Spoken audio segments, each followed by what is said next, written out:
ഇതുപോലെയുള്ള വയർ ബോ എടുത്തിട്ടുണ്ട്. പിന്നെ ഇതുപോലത്തെ 3 പീസ് പിന്നെ ഗിൽറ്റ് ട്യൂബും എടുത്തിട്ടുണ്ട്, 2 എൻഡ് ബീഡും എടുത്തിട്ടുണ്ട്. അപ്പം ഇത് നമുക്ക് എങ്ങനെ ചെയ്യേണ്ടതെന്ന് വെച്ചാൽ ആദ്യം നമ്മൾ നമുക്ക് എത്രയാണോ വേണ്ടത് അത്ര അനുസരിച്ചിട്ട് ഇതേപോലെ വൈറ്റ് കളർ മുറിച്ചെടുക്കുക. ഇങ്ങനെ വെച്ചിട്ട് മുറിച്ചെടുക്കുക. അത് എങ്ങനെയാണെന്ന് വെച്ച് എന്നിട്ട് അത് ഇട്ട് കൊടുക്കുക. സിമ്പിളായിട്ടുള്ള വർക്കാണ്, ഒരു ബുദ്ധിമുട്ടില്ലാത്ത വർക്കാണ്.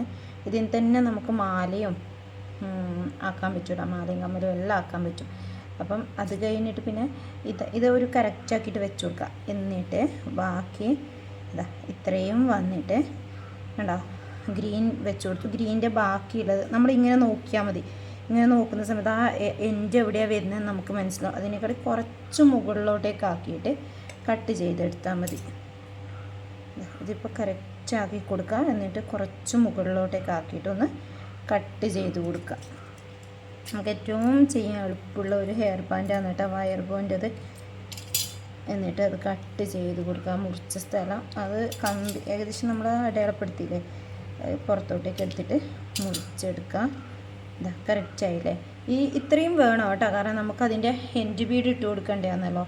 അപ്പോൾ ഇത് കറക്റ്റാക്കി കൊടുക്കുക.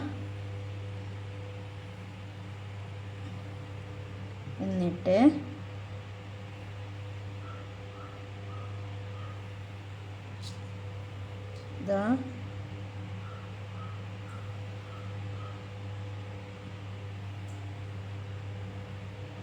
നമ്മളിതിങ്ങനെ വെച്ചിട്ട് ബാക്കി ഇതെത്രയാണോ വേണ്ടത് അത് അനുസരിച്ചിട്ട് ഇത് കുറച്ച് മാത്രമേ മുറിച്ച് കളയാനുള്ളൂ കേട്ടോ. ഇതിൻ്റെ കുറച്ച് മാത്രമേ ഇനി മുറിച്ച് കളയാനും വേണ്ടിയിട്ട് വരുന്നുള്ളൂ. കുറച്ച് മാത്രമേ മുറിച്ച് കളയാനും വേണ്ടിയിട്ട് വരുന്നുള്ളൂ. അപ്പോൾ കുറച്ചൊന്ന് മുറിച്ച് കളയാം. മുറിച്ച് കളഞ്ഞ ശേഷം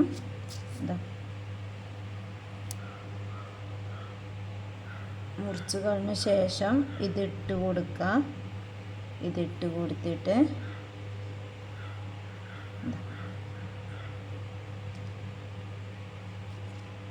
ഇത് കുറച്ച് പച്ചൊന്ന് അധികം മുറിഞ്ഞു പോയതാണ് കേട്ടോ, കുഴപ്പമില്ല. ബാക്കിയുള്ളത് നമുക്ക് ഇത് കറക്റ്റ് ചെയ്ത ശേഷം എന്തെങ്കിലും ഒരു വ്യത്യാസം വരുന്നുണ്ടെങ്കിൽ സിമ്പിളായിട്ട് എഴുതിയെടുക്കാനുള്ളൂ. ഞാൻ സത്യം പറഞ്ഞാൽ വീഡിയോ വരുന്നത് കൊണ്ട് മാത്രമല്ല ഒരു ചെറിയൊരു ഇതേ ഉള്ളൂ കേട്ടോ. ഇത് ഫസ്റ്റ് എന്താക്കാം ഒട്ടിച്ചു കൊടുക്കാം നമുക്ക്. ഇത് പശയാക്കിയിട്ട് ഇതിൽ സത്യം പറഞ്ഞാൽ ശ്രദ്ധിക്കാൻ ഇത്ര മാത്രമേ ഈ എൻഡ് ബീഡ് വെക്കുന്നത് മാത്രമേ നിങ്ങൾ പ്രത്യേകിച്ച് ശ്രദ്ധിക്കേണ്ടതില്ല കേട്ടോ.